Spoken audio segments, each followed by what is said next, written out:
കുട്ടികളാകുമ്പോ പുതിയന്മാര് എന്താ രാത്രി നിലവിളി അറിയാം.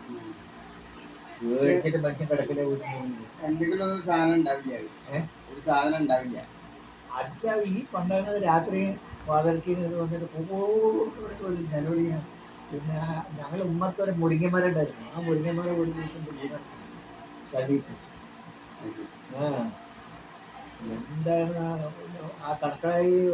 പിന്നെ ഞങ്ങളെ മൊത്തം പണ്ട് കണക്കായി അവ കാവില് കിടക്കുകയാണ്.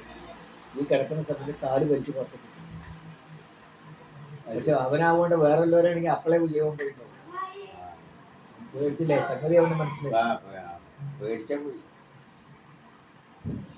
ഇവിടെ ഈ അയ്യത്തെ കുട്ടന്റെ അവിടെ നിൽക്കുമ്പോ നമ്മുടെ അച്ഛനും പിന്നെ ശിവശങ്കരന്റെ കാര്യത്തില് ഒന്നും വേണ്ട.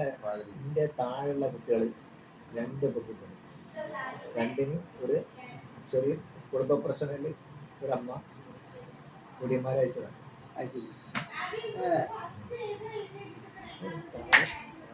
അപ്പൊ എങ്ങനെയാണ് ഈ ഒടിയും കെട്ടുന്നത്? എങ്ങനെ അത് കെട്ടുക പറഞ്ഞാല് അവര് പറയുന്നത് എന്താ പറഞ്ഞാല് സ്ത്രീകൾക്ക് ഗർഭം സമയത്ത് ഒരു 2 മാസം 3 മാസത്തിന്റെ ഉള്ളിൽ ആ കരുവിനെ എടുക്കണം. അതിനെ എടുത്തിട്ട് അതിനെ ഉറക്കി പൊടിച്ച് അതിലെന്തോ ചെയ്തിട്ട് ഇവിടെ അവിടെ ഈ കാതിൻ്റെ ഉള്ളിൽ വെച്ചിട്ട് തുടങ്ങാൻ കഴിയും. അവരെന്തോ വിചാരിച്ചിട്ട് അത് വെച്ചിട്ടൊക്കെ പോകുന്നതാണ്. ഇഷ്ടമുള്ള രൂപം സ്വീകരിക്കാം അല്ലേ? അതാണത്തെ കഴിക്കാൻ മരുന്ന് പറയുന്നത്. അതിനടുത്ത് അങ്ങനെ പറഞ്ഞിട്ടുണ്ട്. പണ്ട് അവര് മന്ത്രവാദം ചെയ്യുമ്പോഴേ പിന്നെ മൂടിയെ കെട്ടാൻ വേണ്ടി ഒരു പെണ്ണെടുത്തിനെ പിന്നെ മൂടിയെ കെട്ടാനൊന്നുമില്ല. അവർ എന്താ വിചാരിച്ച ഈ മരത്തിന് വേണ്ടിയിട്ട് ഈ പെണ്ണെടുത്തിനെ പുറത്തേക്ക്. അപ്പൊ ഈ മന്ത്രവാദിക്ക് അറിഞ്ഞിട്ടായി പറഞ്ഞ സ്ഥലത്ത് പോയി നോക്കി ഇതാ പോയി നോക്കിയിട്ടാണ് ആ പെണ്ണ് പുറത്തിറങ്ങി വരിക. ഒരു ബോധമില്ലാണ്. ഇവര് വിചാരിക്കുന്നൊക്കെ പെണ്ണ് അങ്ങനെ വരികയാണ്. അങ്ങനെ പണ്ടത്തെ മന്ത്രവാദികളില്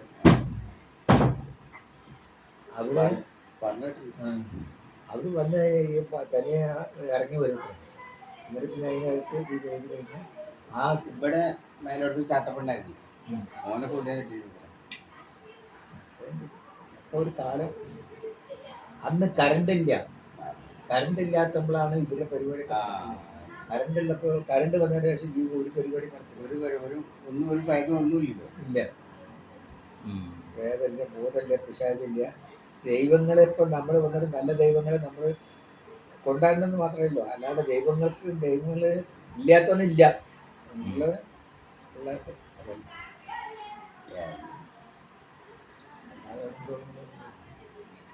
ഇപ്പൊ ഇവിടെ ഈ അടുത്തൊരു ഉമ്മക്ക് ദണ്ണവക്കാണ്. ഇന്ന് ഇപ്പൊ മരിച്ചില്ല അസറെ. ഇവിടെ പ്രഭാകരന്റെ അച്ഛൻ മരിച്ചിട്ട് അന്ന് രാത്രി ഞാൻ കോയമ്പത്തൂരിന്ന് എനിക്ക് കമ്പ്യൂട്ടർ വരുമ്പോൾ മണി 6. ഈ 6 മണിക്ക് ഞാൻ അവിടുന്ന് പോന്നിട്ട് എങ്ങനെ ഇവരിവിടെ എടുക്കൽ കഴിഞ്ഞിരിക്കണോ? ഇവരിവിടെ അന്ന് കമ്പി അടിക്കാണ്. ഇത് എനിക്ക് അവിടെ കിട്ടിയപ്പോഴും മണി 6. ഞാൻ അവിടുന്ന് ഒരു കോറിൽ പോകുന്നുണ്ട്. അവിടുന്ന് വന്ന് പാലക്കാട് പിന്നെ എപ്പോഴും ബസ്സുണ്ട്. പാലക്കാട് വന്ന് പാലക്കാട്ടിൽ നിന്ന് വിളിച്ച് കയറി ഇവിടെ വന്ന് പെരുമ്പുരാവിൽ വന്ന് ഇറങ്ങി. അവിടുന്ന് ഒരു ലാറി കയറിയിട്ട് ഇവിടെ എന്താണ് ശങ്കരംകുളത്ത് വന്ന് ഇറങ്ങി. ശങ്കരംകുളത്ത് നിന്ന് ഇങ്ങോട്ട് നടന്നു വരുന്ന കണക്ക് കേൾക്കണം. ഏകദേശം ഒരു 2 മണി 2:30 മണി ഉണ്ടാവും രാത്രി.